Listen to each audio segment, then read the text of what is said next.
Hello friends, आज आम जाना जीरोडल पी टैबलेट विषय यार लाभ कौन, साइड इफेक्ट कौन एवं यह किपरि व्यवहार करा उचित यही सब विषय संपूर्ण सूचना जानिबा।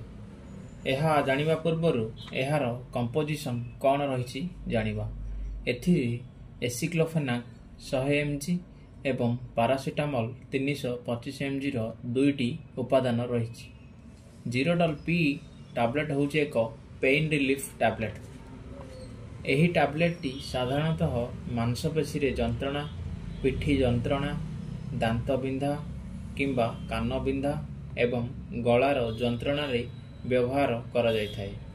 ताहा सहित यह हाड़ एवं मांसपेशी को प्रभावित करुथुबा परिस्थिति रे जंत्रणा, प्रदाह एवं फुला को रोकिबा पई एही जीरोडल टैबलेट व्यवहृत करा जाय।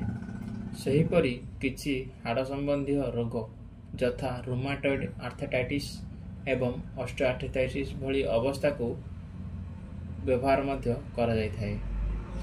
आवश्यकता ठारू अधिक समय एही टैबलेट व्यवहार करंतु नाही, कारण यह शरीर पई विपज्जनक होई पारे।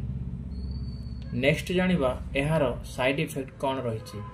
साधारणतः यही जीरोडल पी टैबलेट व्यवहार करिबा परे किछि किछि लोकंकु साइड इफेक्ट देखा जायथाय, जेपरिक बांती लागिबा, पेटरे जंत्रणा हेबा, मुंड बुलाइबा, कन्स्टिपेशन भली लागिबा, एहीपरि किछि समस्या देखा जायथाय। साधारणतः यही टैबलेट आधार परे दिनकु 2 थर व्यवहार करा जायथाय। यही टैबलेट व्यवहार करने पूर्व आपको डाक्तर परामर्श नेबा उचित। धन्यवाद।